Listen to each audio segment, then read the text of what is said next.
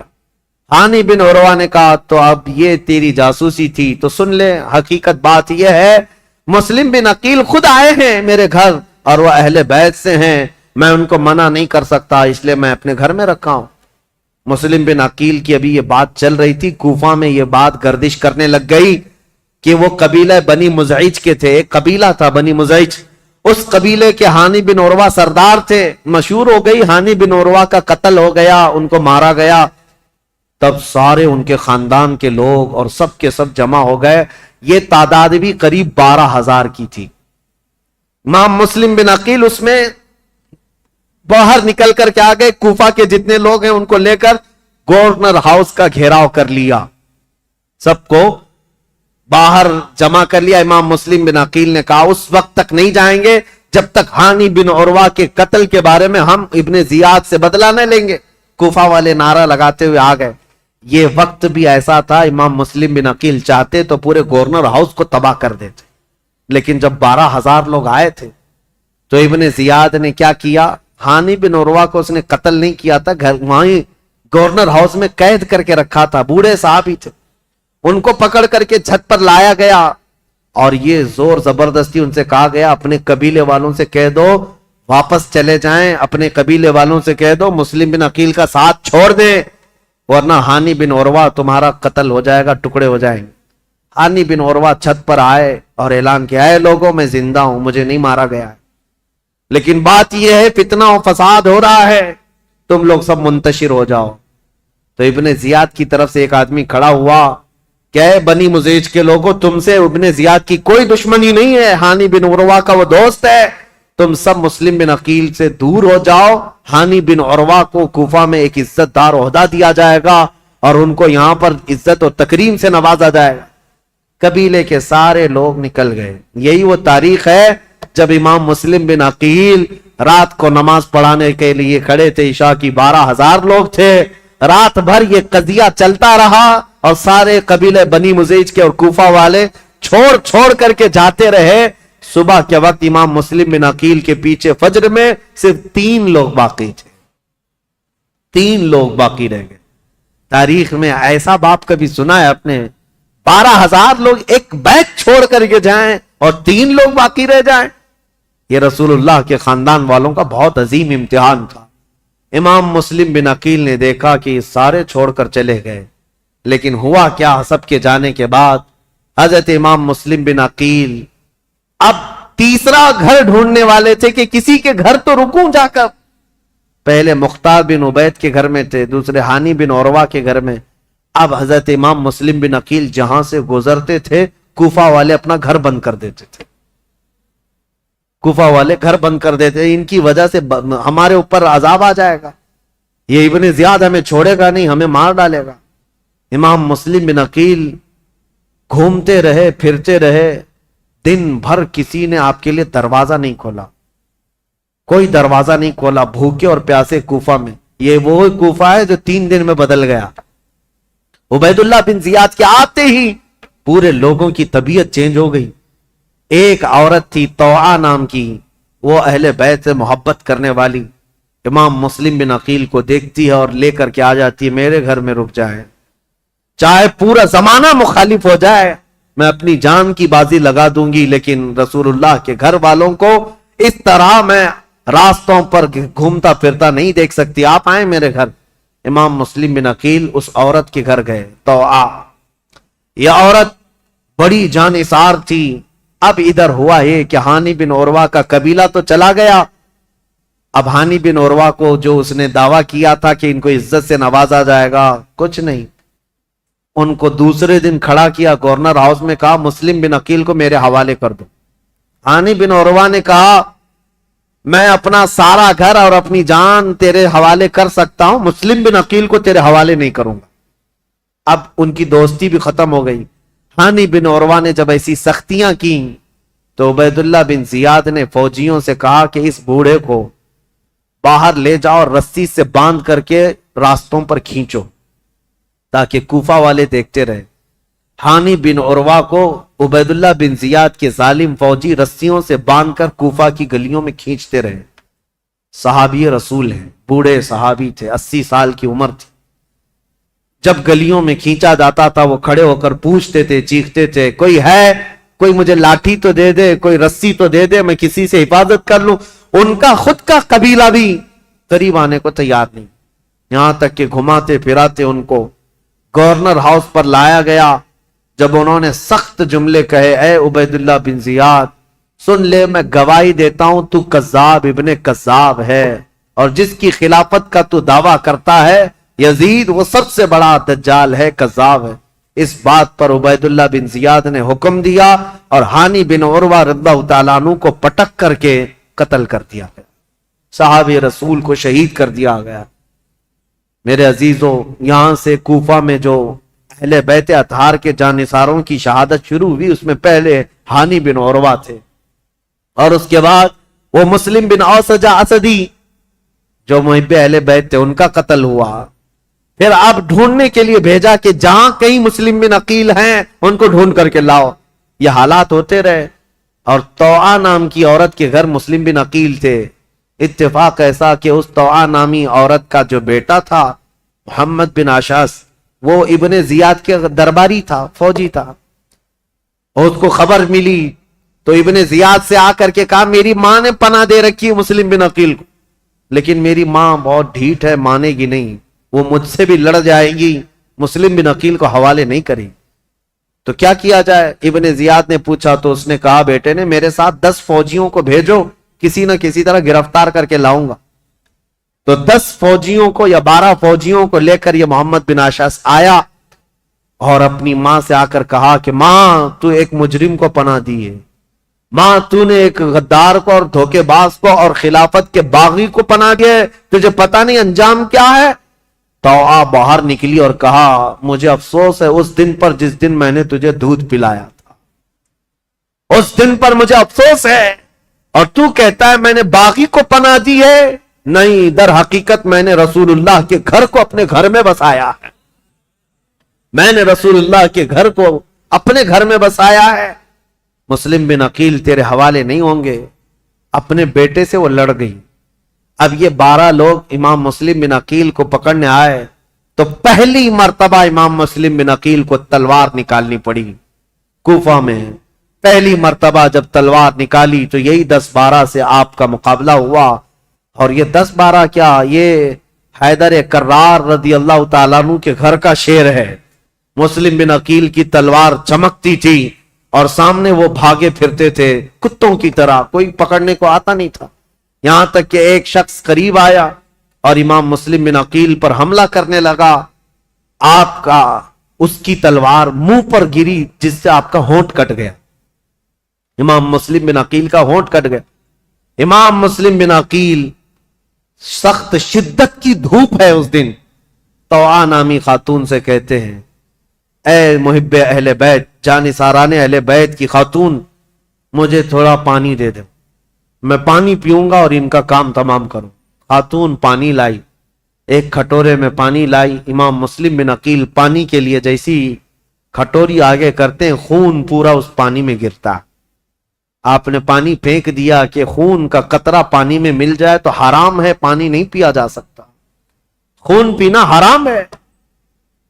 دوسری کھٹوری لائی گئی. آپ جب لبوں کے قریب لگاتے اس میں بھی خون ٹپکتا تھا.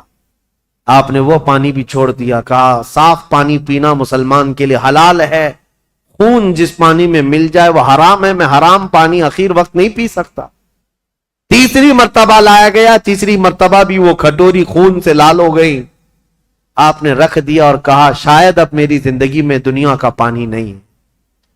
امام مسلم بن عقیل لڑنے کے لیے پھر باہر آئے تو ان ظالموں نے کیا کہا، محمد بن اشعث وغیرہ نے کہا مسلم ہم تم سے لڑنا نہیں چاہتے، امان دیتے ہیں. ایک شخص اس میں سے کہا میں امان دیتا ہوں، بس بات اتنی ہے کہ تم چلو عبید اللہ بن زیاد کے سامنے، تمہارے آمنے سامنے گفتگو ہو جائے. ہم اتنا ہی کہتے ہیں. جیسے آج بھی آتے ہیں نا پولیس والے، صرف بات کرنا ہے، بات کرنے کے لیے جانا ہے. امام مسلم بن عقیل سے کہا صرف بات کرنے کے لیے چلو. اور اس وقت عربوں میں امان دینے کا مطلب یہ ہوتا ہے کہ پھر جنگ نہیں ہوتی، اور اس کے لیے جس نے امان دیا وہ تلوار اٹھا لیتا. عرب میں یہ دستور تھا. تو امام مسلم بن عقیل نے اپنی تلوار چھوڑ دی، کہا چلو ٹھیک ہے تم نے امان دے دی، میں چلتا ہوں ابن زیاد کے پاس گفتگو کروں گا. جب جانے لگے اور اس وقت جیسی ہی ان کی بگی میں بٹھایا گیا، گھوڑے پر بٹھایا گیا، تو ظالموں نے پیچھے سے ان کے ہاتھ باندھنا شروع کر دیا. امام مسلم بن عقیل کے ہاتھ باندھے. آپ نے پوچھا جب تم نے امان دے دیا اور صرف بات ہی کرنا ہے تو پھر یہ ہاتھ باندھنا کیوں شروع کیا؟ یہ پہلی غداری ہے تمہاری. کہا نہیں ابن زیاد کے پاس چلو. جب وہاں پہنچے تو آپ کو اس انداز سے نہیں لے جایا گیا جیسے بلایا گیا تھا، کھینچ کر کے بے عزتی کے ساتھ لایا گیا، عبید اللہ بن زیاد کے سامنے لایا گیا. اب یہ جو مکالمہ ہوا ہے، جو گفتگو ہوئی ہے، ابن زیاد نے اب گفتگو شروع کی اور کہا اے مسلم بن عقیل کیا تم یہ فتنہ پروری کر رہے ہو؟ یہاں کے لوگ امن و امان میں تھے، یہاں کے لوگ حسب عادت بہت اچھے مزاج کے تھے اور تم نے آ کر فتنہ ڈال دیا اور حقیقی خلیفہ کے خلاف بغاوت کیا. امام مسلم بن عقیل نے کہا نہ ہم فتنہ کرنے کے لیے آئے اور نہ یہاں کے لوگ امن و امان میں تھے. ہم کو یہ خبر دی گئی کہ یہاں تیرے باپ کی حکومت ظلم کے ساتھ قائم کی گئی ہے اور ان کے ساتھ کوفہ والوں کے ساتھ ظلم ہوتا تھا. ہم ان کو زمانے رسول کی خلافت یا زمانے رسول کی حالت پر لانے کے لیے اپنا شہر چھوڑ کر آئے ہیں. تو ابن زیاد نے کہا اے مسلم بن عقیل تم کو اتنی فکر ہو گئی, تم تو مدینے میں شراب پینے والے لوگ. مسلم بن عقیل نے مسکرا کر کہا پورا زمانہ گواہ ہے رسول اللہ کا گھرانہ شراب تو دور کی بات, میری کھٹوری میں خون کا قطرہ گرا تھا میں نے وہ پھینک دیا ہے. شراب کی بات کرتا ہے, شراب تو تجھ جیسا آدمی پیتا اور تیرا امیر پیتا ہے یزید جو مسلمانوں کی خون پر اپنی کرسی بچھایا ہوا ہے. یہ باتیں سخت ہو گئی امام مسلم بن عقیل کی اور ابن زیاد کی. ابن زیاد نے کہا کہ مسلم ابھی تمہارے پاس وقت ہے کہ تم یزید کی امارت اور اس کی خلافت کو تسلیم کر لو تو ہمارے درمیان بات بن جائے گی. ابن زیاد نے جیسے ہی کہا مسلم بن عقیل نے کہا تو ہم سے اس بات کا وعدہ لینا چاہ رہا ہے جو قیامت تک ہونے والا نہیں ہے, جو قیامت تک ہونے والا نہیں ہے. اور ہماری زندگیاں کیا ہماری نسلیں ختم ہو جائیں گی لیکن جس بات پر تو عہد لینا چاہتا ہے وہ ممکن نہیں ہے. ابن زیاد نے تلوار نکالی اور کہا اگر وہ ممکن نہیں ہے تو پھر میری تلوار سے تمہارا مقابلہ ممکن ہے. مسلم بن عقیل نے کہا میں نہیں کہتا تھا کہ تجھ جیسا خون پینے والا ہی شرابی ہے اور تیرے لیے ہی یہ سزاوار ہے کہ تو ہی مسلمان کے خون سے اپنے آپ کو آلودہ کر سکتا ہے. یہ گفتگو ہوتی رہی کوفہ کے گورنر ہاؤس میں. عبید اللہ بن زیاد نے امام مسلم بن عقیل کو پیچھے ہاتھ باندھ کر اوپر چھت پر لے جانے کا حکم دیا. جلاد کو بلایا اور جلاد کو بلانے کے بعد امام مسلم بن عقیل کی ہڈیاں توڑی گئیں, آپ کی ہڈیاں توڑی گئیں اور اس کے بعد امام مسلم بن عقیل کو قتل کر کے گورنر ہاؤس کے اوپر سے پھینکا گیا. آپ کا سر مبارک الگ اور جسم مبارک الگ پھینکا گیا تھا. انا للہ و انا الیہ راجعون. یہ خاندان نبوت کے پہلے شہید ہیں, پہلے شہید کوفہ میں جنہوں نے دم توڑ دیا. لیکن جانتے ہو گورنر ہاؤس میں مسلم بن عقیل کی یہ حالت تھی کہ جب آپ کے ہاتھ باندھ کر کے آپ کو اوپر لے جایا جا رہا تھا تو کئی لوگ وہاں موجود تھے. ان کی طرف دیکھ دیکھ کر کے امام مسلم بن عقیل کہہ رہے تھے اے لوگوں دنیا کا یہ دستور ہے, قیصر اور کسریٰ جیسے ظالم بادشاہ بھی جب کسی کو پھانسی دیتے تو پھانسی دینے سے پہلے اس سے پوچھ لیتے تیری کوئی خواہش ہے تو بتا دے. یہ کیسی حکومت تمہاری آ گئی, کیا مجھ سے کوئی پوچھنے والا نہیں ہے؟ تو لوگ کہتے اگر کوئی چیز جانتے چاہتے ہو تو بتاؤ. امام مسلم بن عقیل یہ کہہ رہے تھے میں یہ نہیں چاہتا کہ میرے بچوں کی دیکھ بھال ہو, میں یہ نہیں چاہتا کہ میرے گھر بار میری جائیداد کا خیال ہو, میں یہ بھی نہیں چاہتا کہ میرے بعد میری خبر مدینے پہنچائی جائے. بس اتنی خواہش ہے میری موت سے پہلے حسین ابن علی کو یہ پیغام پہنچا دو کہ وہ کوفہ جیسے بددیانت شہر میں کبھی نہ آئے. میرا یہ پیغام پہنچا دو کہ وہ اس شہر میں نہ آنے پائیں, اس لیے کہ اس نواز رسول کے ساتھ اگر ایسا ہوا جیسا میرے ساتھ ہو رہا ہے تو قیامت کے دن میں ان کو کیا منہ دکھاؤں گا.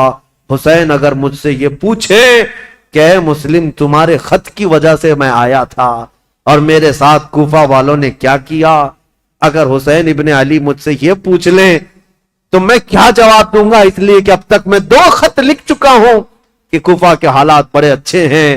اس لیے اے لوگوں میرا یہ پیغام پہنچا دو حسین ابن علی کوفہ کی طرف نہ آئیں.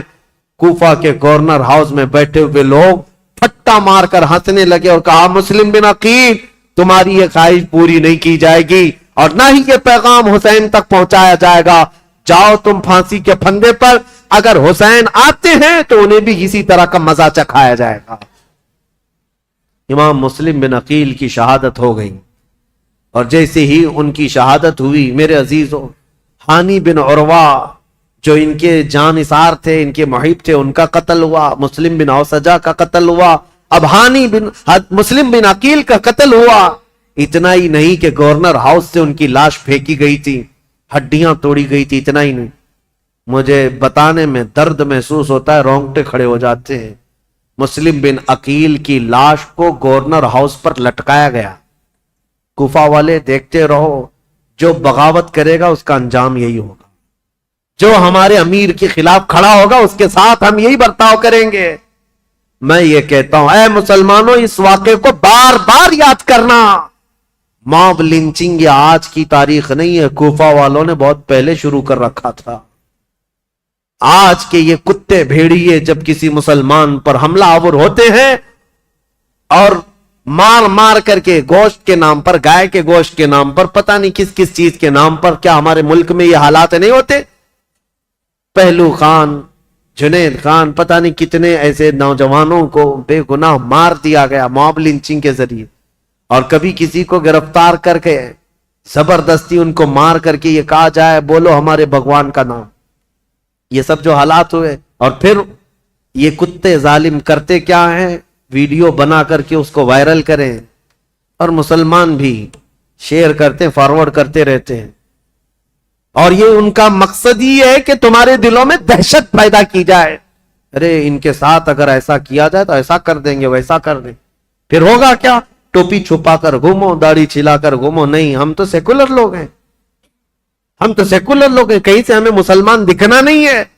نام بھی ایسا رکھو کہ کوئی پہچان نہ سکے۔ یہ تمہاری حالتیں اسی دہشت کی وجہ سے آنے لگ گئی۔ میرے عزیزو، یہ نئی باتیں نہیں ہمارے ملک کے لیے یا ہماری تاریخ میں۔ ہمارے کسی بچے کو گرفتار کر کے موب لنچنگ کرنا، کتے اور بھیڑیے اس پر حملہ آور ہو جائیں، ایک نہتے کو مار کر لٹکا دینا، یہ آج کی بات نہیں۔ تمہیں پتا ہے، میں رک کر کے تھوڑی سی اور تاریخ بتا دوں۔ عبداللہ بن زبیر، تاریخ اگر آگے بیان ہوتی تو انشاءاللہ ان کا بھی دور آتا یزید کے بعد۔ عبداللہ بن زبیر جو مکہ میں تھے، یہ کون ہے عبداللہ بن زبیر؟ یہ حضرت ابو بکر صدیق کے نواسے ہیں۔ ان کی ماں اسما بنت ابو بکر اور باپ زبیر بن عوام، رسول اللہ کے عشرہ مبشرہ صحابہ میں سے ان کے بیٹے، ماں صدیق اکبر کی بیٹی اور باپ رسول اللہ کی پھوپھی کے بیٹے، یہ عبداللہ بن زبیر۔ ان کے ساتھ جو ہوا تھا پتا ہے، یزید کے دور کا ہی ایک گورنر حجاج بن یوسف عبداللہ بن زبیر سے مکہ میں 40 دن تک لڑا تھا، جس کی لڑائی کی وجہ سے خانہ کعبہ کا غلاف جل گیا تھا اور حجر اسود کو نقصان پہنچا تھا، اور وہ جنتی دمبا جو حضرت اسماعیل علیہ السلام کے قربانی کے وقت جنت سے لایا گیا تھا، وہ دمبے کا جو اس کے سینگ تھے، جو نشانیاں تھی، وہ جل گئی تھی، ختم ہو گئی تھی۔ اتنے بڑے واقعات پیش آئے عبداللہ بن زبیر کے زمانے میں۔ اور ہوا کیا تھا پتا ہے؟ وہ تھک ہار کر کے گھر کے اندر آئے۔ اسما بنت ابو بکر اس وقت ان کی عمر 90 سال کے قریب تھی، تقریباً 90 سال کے قریب کی عمر ہے حضرت اسما کی، یا 80 سال کی عمر ہے۔ بیٹا جب تھک کر آیا تو اسما بنت ابو بکر اٹھاتی اور کہتی ہیں، بیٹا شیروں کو یہ زیب نہیں دیتا کہ وہ جھوپڑی کے سائے میں بیٹھے، تو بوڑھی ماں کی فکر نہ کر، دین اسلام کی فکر کر۔ بیٹے کو بھیج دیا اور بیٹا شہید ہو گیا تھا۔ عبداللہ بن زبیر قتل ہو گئے تھے۔ آپ کو ایسا لگ رہا ہوگا کربلا کے واقعات میں بیچ میں کہاں سے آئے؟ یہ اس لیے بتا رہا ہوں، موب لنچنگ کا دور اور موب لنچنگ جو ہو رہی ہے اس کے متعلق کہہ رہا ہوں۔ عبداللہ بن زبیر کو قتل تو کیا حجاج بن یوسف نے، لیکن جانتے ہو ان کی لاش کو 40 دن تک ایک کھمبے پر باندھ کر لٹکایا گیا تھا۔ 40 دن تک لٹکایا گیا تھا، اور تاریخ میں موجود ہے، لیکن وہ پورا جسم 40 دن تک تر و تازہ تھا۔ ہر دن خون کا قطرہ ٹپکتا تھا اور جسم اسی طرح تر و تازہ تھا، نہ جسم میں کوئی سڑن، کوئی بدبو، نہ ہی بوسیدگی، کچھ نہیں۔ اب جو بات کہنے کی ہے امپورٹنٹ وہ یہ ہے، بوڑھی ماں اسما بنت ابو بکر روزانہ لاٹھی پکڑ کر آتی تھی، ہر دن اپنے بیٹے کو دیکھتی تھی اور گھر جاتی تھی۔ لاش لٹکی ہوئی ہے اور ماں روزانہ دیکھتی تھی اور گھر جاتی تھی۔ 40 دن گزرنے کو آئے، تب اسما بنت ابو بکر نے کیا کہا تھا پتا ہے؟ اپنی لاٹھی پکڑ کر کے کہا تھا، 80-90 سال کی خاتون، اے مکہ والو، اس دولہے کا سواری سے اترنے کا وقت کب آئے گا؟ کیا ابھی وہ وقت نہیں آیا کہ یہ دولہا اپنی سواری سے اتر جائے؟ بیٹے کی لاش کھمبے سے لٹکی ہوئی ہے، لیکن ماں اس وقت تک ہمت نہیں ہارتی، لوگوں سے کہتی ہے میرا بیٹا دولہا ہے اور سواری پر سوار ہے۔ پھر 40 دن کے بعد ان کی لاش کو لا کر دفن کیا گیا تھا۔ یہ باتیں اس لیے میں عرض کر رہا ہوں کہ تمہارے جذبے جوان رہیں۔ ہمارے لیے موت، ہمارے لیے کسی کا کٹ جانا، مر جانا ہمارے حوصلوں کو توڑنے والا نہیں ہونا چاہیے۔ اسی لیے اکثر میں تقریروں میں کہتا ہوں ان ظالم بھیڑیوں سے اور کتوں سے یہ بتاؤ، اگر میری گردن کل کو کاٹ دی جاتی ہے، مجھے پھانسی پر چڑھایا جاتا ہے، یہ ہرگز مت سمجھنا کہ تم نے اسلام کو ختم کر دیا یا اسلام کا نقصان پہنچا دیا یا مسلمانوں کو ختم کر دیا، ہرگز نہیں۔ ہمارا تو یہ ماننا ہے اسلام زندہ ہوتا ہے ہر کربلا کے بعد۔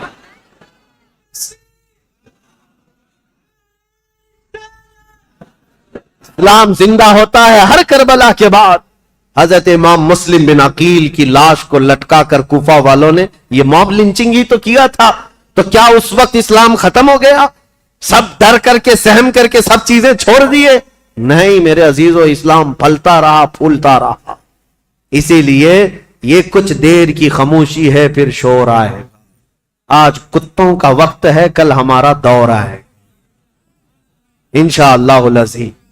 امام مسلم بن عقیل کی شہادت کے بعد جو ہولناک مناظر پیش آئے کوفہ کی سرزمین پر، وہ بیان سے باہر ہیں میرے عزیزو۔ اب میں رلانے کے لیے بیان نہیں کرتا، لیکن غم ہمارا قدرتی ہے، غم ہمارا فطرتی ہے، آ جاتا ہے۔ میں تو بیان اس لیے کرتا ہوں کہ ہمارے بچے جوان رہیں اور بوڑھے بھی جوان رہیں۔ کربلا کی داستان سن کر ڈر کر کے سہم کر کے حالات سے سمجھوتا کرنے والی باتیں نہ کریں، بلکہ ہمیشہ ایک بات یاد رکھیں، تلوے چاٹنے والوں کی تاریخ نہیں لکھی جاتی، باطل سے ٹکرانے والوں کی تاریخ لکھی جاتی ہے۔ یہ کوئی کمال کی بات نہیں، آج جو حکومت میں اس کے تلوے چاٹیں، اس کی جوتیاں اٹھائیں، یہ چڑھتے سورج کو پوجا کرنے والے لوگ ہر زمانے میں آتے رہیں گے، ان کا نام و نشان نہیں ہوتا۔ دیکھیں زمانے بدلتے گئے، بہت سارے بادشاہ آئے یا بڑے بڑے لیڈر آئے، لیکن تاریخ میں جو حسین کا مقام ہے وہ کسی کا مقام نہیں، کیونکہ ٹکر بھی ایسے لیا تھا کہ تاریخ رقم کر دیا۔ اسی لیے شاعر نے کہا ہے رب کی توحید کلمہ نبی کا ولائے مرتضی، سب کو بچانے نکلا ہے قافلہ حسین کا۔ کلمہ نبی کا، رب کی توحید اور ولائے مرتضی، سب کو بچانے نکلا ہے قافلہ حسین کا۔ عزیزان گرامی اوقات، امام مسلم بن عقیل کی شہادت کے بعد ابن زیاد کی سختی اور زیادہ بڑھ گئی۔ یہ وہ حرام الدہر شخص تھا جس کے متعلق صحابہ بھی کہتے تھے کہ ابن دجانہ، اس کو ابن مرجانہ کہا جاتا تھا، ایک ایسی عورت کا بیٹا جس کو زانیہ کہا جاتا۔ اس کے اندر کہاں سے اچھائیاں آتی، کہاں سے نرم دلی آتی، کہاں سے رحم آتا۔ پھر ہوا یہ کہ ابن زیاد کو یہ خبر دی گئی، جب مسلم آئے تھے تو ان کے ساتھ 2 بیٹے بھی آئے تھے، کہیں ایسا نہ ہو کہ ان کے بچوں کی محبت پھر لوگوں میں جاگ جائے اور پھر اہل بیت کی طرف چل پڑے۔ میں نہیں کہتا مسلمانوں، جب ظالم اپنی طاقت کے بل بوتے سب پر ظلم کرتا ہے، اس کے باوجود بھی اہل حق کے بچوں سے بھی اسے گھبراہٹ ہوتی ہے، خوف ہوتا ہے، ڈرنے لگتا ہے۔ آپ کو پتا ہے وہ پاکھنڈی خنزیر کا بچہ جو حضور کی شان میں گستاخی کرتا تھا، غازی آباد میں ڈاسنا میں بیٹھ کر ایک مرتبہ اس کے مندر میں 8 سال کا بچہ کہیں پانی پینے کے لیے چلا گیا، دوسرے دن پورے نیوز والوں کو بلا لیا، پولیس میں خبر کر دیا آتنکوادی آ گیا تھا میرے گھر، کوئی ٹیررسٹ آ گیا تھا۔ 8 سال کا بچہ پانی پینے کے لیے بھولے بھٹکے چلا گیا، لیکن نام تھا مسلمان۔ تو ہم یہ کہتے ہیں میرے عزیزو، یہ جو ڈراؤنا خواب ہے، تمہارے پاس ساری طاقت، ساری قوت، سارا عہدہ، سارا ڈپارٹمنٹ، سب کچھ ہے، لیکن پھر بھی دیکھو اہل حق کا 8 سالہ بچہ بھی تمہیں بم لگتا ہے۔ کیوں؟ الحمدللہ ہم حق کے ساتھ جیتے ہیں، تنہا پورے ملک میں گھوم رہے ہیں، ہمیں کسی بات کا خوف نہیں۔ ہم تو اپنی چادر لیے گھومتے ہیں یا امامہ پہن کر، جس دن موت آئے گی اسی کو کفن بنائیں گے اور سو جائیں گے۔ لیکن انہیں ڈر ہے، 12 باڈی گارڈ لے کر کے بھی باہر نہیں آ سکتے، ان کو پتا ہے ان کی دم پر کوئی بھی پیر رکھنے والا مسلمان بچہ باہر آ سکتا ہے، اور بار بار یہ ساری باتیں کرتے رہتے ہیں۔ اس لیے میرے عزیزوں، 1000 طاقتیں جمع ہو جائیں، اہل حق کی استقامت کا مقابلہ نہیں ہو سکتا۔ امام مسلم بن عقیل کے 2 بچوں کو کیا معاملہ تھا، ان کی عمر کتنی تھی؟ تاریخ میں یہ ہے 8 سال یا 11 سال کی عمر کے بچے تھے۔ اتنے بچے کس کو نقصان پہنچا سکتے تھے، لیکن ڈر تھا۔ ابن زیاد نے کہا وہ دونوں بچوں کو بھی پکڑ لاؤ جہاں کہیں ہیں تو مسلم بن عقیل کے بچوں سے بھی نفرت یا بچوں سے بھی ڈر۔ اب ظالم کوفی ادھر ادھر ڈھونڈنے نکلے۔ ان بچوں کے ساتھ جو ہوا تھا وہ دردناک ہے، تاریخ میں اور روایات میں موجود ہے۔ یہ دونوں بچے محمد اور ابراہیم، کوفہ والے تو انہیں پناہ دینے سے منع کر رہے تھے۔ ایک مرتبہ ایسا ہوا کہ ایک مسلم بن عقیل رضی اللہ تعالیٰ عنہ نے جانے سے پہلے اپنے ایک جان پہچان شخص اور ان کے محبت کرنے والے تھے قاضی شریح، ان کے حوالے کر دیا تھا، کہا کہ ان کو آپ مدینہ طیبہ رخصت کر دینا۔ قاضی شریح ہے یا کوئی دوسرا نام ہے؟ امام مسلم بن عقیل نے جن کے لیے وصیت کی تھی، ان صاحب نے کیا کیا، کہا ان بچوں کو رات کے وقت سجایا سنوارا اور کہا دیکھو بیٹا، ایک قافلہ آج مدینے کی طرف جا رہا ہے، تم اس قافلے میں شامل ہو جاؤ، تم اپنے گھرانے پہنچ جاؤ گے، تمہارا خاندان مدینے میں ہے، تمہارے باپ تو شہید ہو گئے، تمہارے باپ تو قتل ہو گئے، کوفہ اجنبی ہے، یہاں کس کے گھر رہو گے؟ بچے سہمے ہوئے، ڈرے ہوئے، باپ کی آغوش تربیت میں ناز و نیام سے آئے ہوئے، مان لیا اور کہا ٹھیک ہے۔ ان صاحب نے اپنے بیٹے کو کہا کہ ان بچوں کو اس قافلے تک پہنچا کر آؤ۔ بیٹا لے کر گیا، قافلہ نکل گیا تھا، دور سے دکھا دیا وہ دیکھو قافلہ جا رہا ہے، دوڑ کے شامل ہو جاؤ۔ چھوٹے بچے تھے، دوڑتے رہے اس قافلے کو پکڑنے کے لیے، اور قافلہ چلتا رہا، دھول لٹتی رہی، کبھی ایک بچہ گر جاتا، دوسرا اٹھاتا، دوسرا گرتا، یہ اٹھاتا، پاؤں میں کانٹے چبھتے رہے، یہ بچے گرتے پڑتے رہ گئے۔ رات گزر گئی، قافلے کو نہ ملنا تھا نہ ملا، اور ڈرتے سہمتے یہ قافلے کے چکر میں گھومتے رہ گئے، اور جہاں سے نکلے تھے وہیں آ کر پہنچ گئے۔ کوفہ کی سرحدی تھی، ڈرے سہمے ہوئے تھے۔ تو ان دونوں بچوں کو ایک شخص نے دیکھ لیا اور پکڑ کر گرفتار کر کے عبید اللہ بن زیاد کے پاس حاضر کر دیا۔ عبید اللہ بن زیاد نے کہا ان بچوں کو جیل میں ڈال دو، ابھی ان کا قصہ بعد میں دیکھا جائے۔ جیل میں ڈال دیا گیا، اور ڈالنے کے بعد ابن زیاد کی طرف سے نگرانی کا حکم تھا، لیکن جیل کے جو داروغہ تھے مشکور نامی، وہ اہل بیت سے محبت کرنے والے، انہوں نے رات کے وقت جیل کا دروازہ کھولا اور بچوں کو آزاد کیا اور کہا ان کو بھیج دیتا ہوں۔ ان بچوں کو انہوں نے آزاد کر دیا اور پھر بھیج دیا کوفہ سے باہر۔ یہ بچے کوفہ سے باہر نکلے اور دریائے فرات کے کنارے ایک درخت کے نیچے تھکے ہارے سو رہے تھے۔ ایک خاتون پانی بھرنے کے لیے آئی، انہوں نے دیکھا گلاب جیسی رنگت کی حسین شہزادے کس کے ہیں؟ عورت قریب آئی، پوچھا کون ہو تم؟ کہا ہم مسلم بن عقیل کے بچے ہیں۔ وہ خاتون تڑپ گئی، کہا اے بچوں، تو میری جو مالکن ہے میرے گھر، جس کی میں کنیزہ ہوں، وہ خاتون سیدہ فاطمہ الزہرا کی کنیز ہے، وہ رسول اللہ کے گھر کام کرنے والی خاتون میری مالکن ہے۔ آج اگر وہ تم کو دیکھے گی تو خوشیوں سے پھولے نہ سمائے گی، خوش ہو جائے گی، چلو میرے گھر۔ ان دونوں شہزادوں کو وہ اٹھائی اور اپنے گھر لے آئی، اپنی مالکن سے کہا اے خاتون، آج ہمارے گھر بشارت آ گئی، مسلم بن عقیل کے شہزادے فاطمہ کے گھر کے لاڈلے آئے ہوئے ہیں۔